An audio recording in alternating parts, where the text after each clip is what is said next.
Hey guys, Artosis here, bringing you the CasterMuse Narok Star League. This is the round of 8, and it's a best of 5 between Killer and Beast. This is game number 3, so if you haven't seen the first 2, they are actually sharing a video because they were pretty quick overall. Don't want to be posting super short videos, but definitely check that out. And if not, that's cool. I'm about to give you a little spoiler.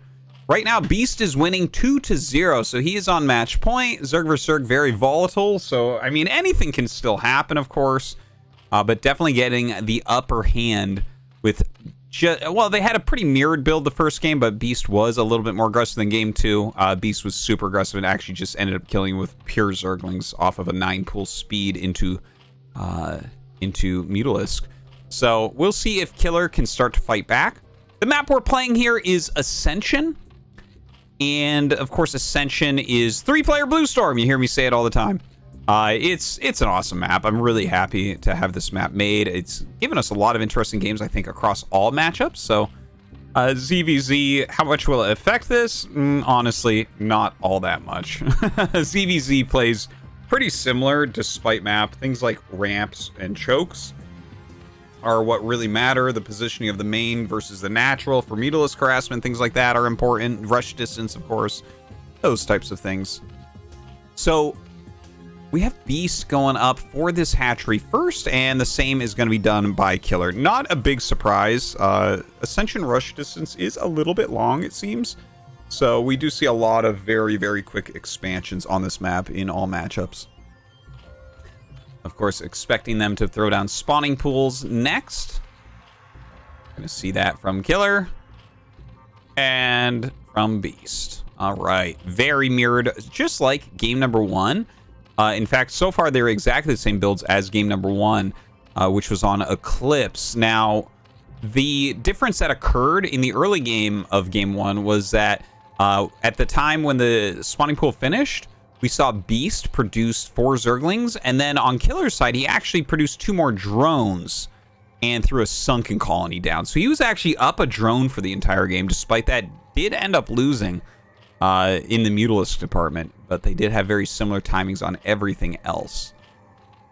So we'll see if that's the type of game we're going to have here. Once again, Killer just slightly ahead on the gas. It's a couple mining rounds. No big deal.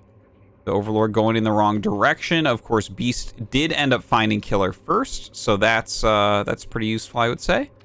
He sees that they are doing the exact same build, whereas on Killer's side, he doesn't actually know that. So we see he is producing some Zerglings as the spawning pool finishes. Also gets his lair started immediately. Lair started immediately here as well. We'll see if they go into Zergling speed. You really have to assume that they're going to, you're just at too much of a... You're too far behind if you're fighting slow Zerglings versus fast Zerglings. The fast Zerglings actually just get better pairings, and you can make more decisions with fast Zerglings, like running by or running away. Whereas with slow, not nearly as useful. Counterattacks and things take a lot longer. All right, so if the first few Zerglings did move out from Killer, but they do turn around. Of course, Beast making enough Zerglings that he's not going to be afraid of that anyways. Those layers going to be finishing up here very, very shortly. And it's about as even as it can get. I guess we can take a look and say Killer, yeah, he's up like a drone right now, but Beast is actually popping a couple drones, so now he's up a drone. This is the to and fro of Zerg vs. Zerg. He'll have a few seconds where one is ahead, and then it switches around. Just because people do make, Zerglings and drones at their own cadence. So some of the Lings out on the map a little bit here for Killer.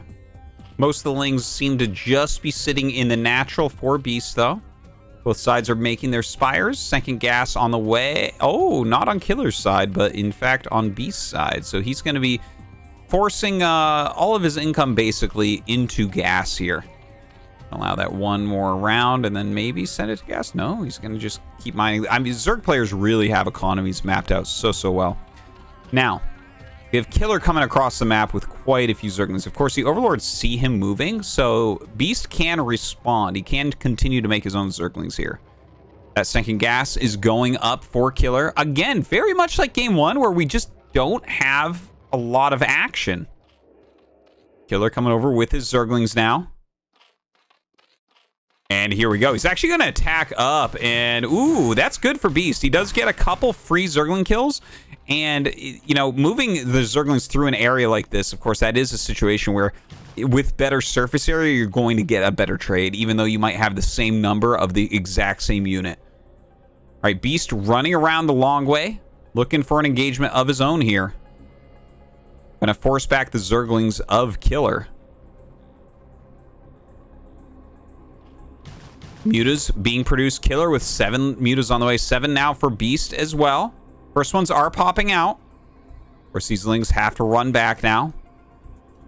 Bunch of Killer Overlords in the middle. Where is Beast's closest Overlord? It's actually, it looks like there's one here and one here. We'll see if Killer can find either of those. Always very valuable if you can get that first Overlord kill, of course. All right, the mutas of Beast are out. He is, of course, looking for a win and moving on to that round of 4 if he's able to take this map.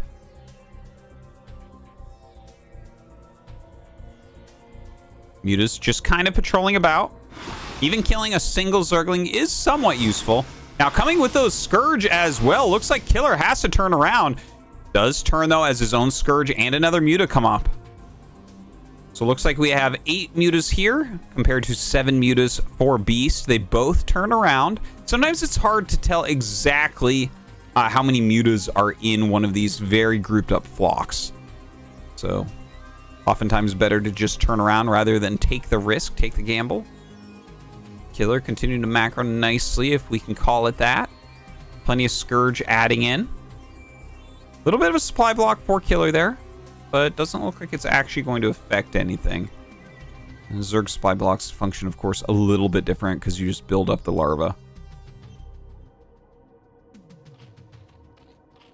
Looking over at B space, continue to make the mutas. And not a whole lot going on right now, is there? 10, 11 mutas now. Okay, a full group of mutas here for Killer. He is moving across the map. Has a decent number of Scourge here as well. 8 Scourge, 11 mutas. A deadly force indeed, making his way towards that main base. Let's see, he's going up towards the natural now. Might jump on top of these mutas immediately. Okay, here he comes with the Scourge as well. Beast right now. He has 11 of his own. Some good micro here, not taking Scourge hits. Okay, he does lose 1. Oh, another big Scourge hit right there. Kills off that other one. So 10 mutas left over against 10. Very similar as far as health goes. The first volley, though, goes to Killer here. And it looks like he's starting to gain a bit of an edge. Scourge coming in as well. And winning this muta battle means that Killer is going to take a map. That's a quick one, though. On to Game 4. Game 4. Killer getting himself on the board. But, of course, Beast here in the top left of Hidden Track. Does have the advantage. He is on match point, so might still be able to finish Killer off before he makes it even. Killer, of course, looking to win this game, get into that rubber match. Neither of these guys have had like a super awesome performance that I can really think of off the top of my head in such a strong league. So this would be a big moment for either of them to get into the round of 4. Definitely an awesome... like, the Narok Star League is super, super strong. Many of the best players. It's basically all the best players that didn't make it in to ASL. So, we'll see what can be done. Who is going to move forward?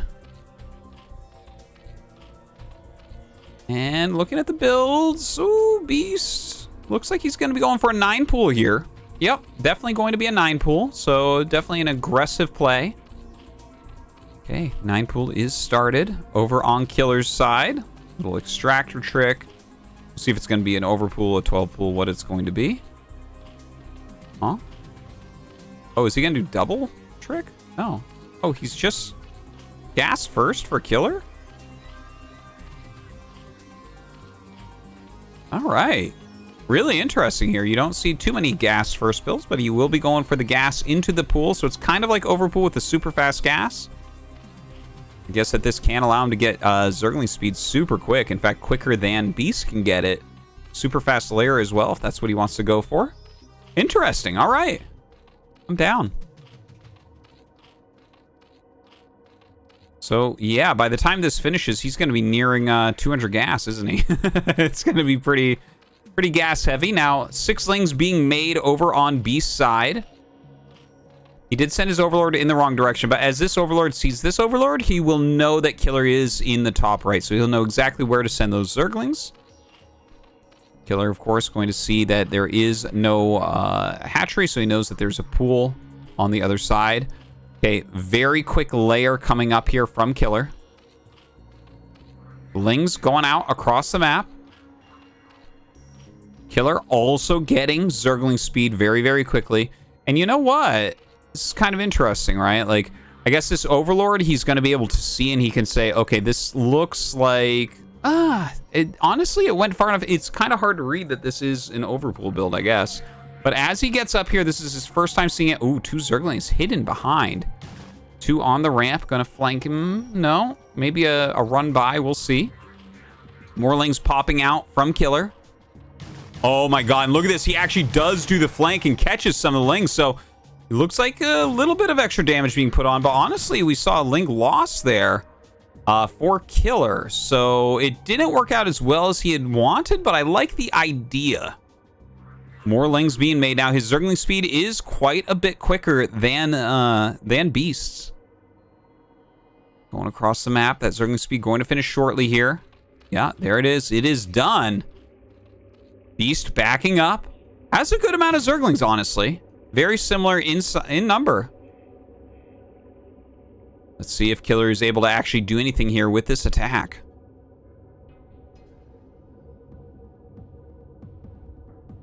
He's sitting back in a defensive arc. Okay, comes forward for that engage, but it looks like Killer is going to take that pretty one-sidedly. More reinforcements come down, but we have a 2-ling advantage plus that speed upgrade. Okay, speed is done for Beast, but now he's way down. 3 Zerglings against 6 is a very one-sided fight. You do not want to take that one.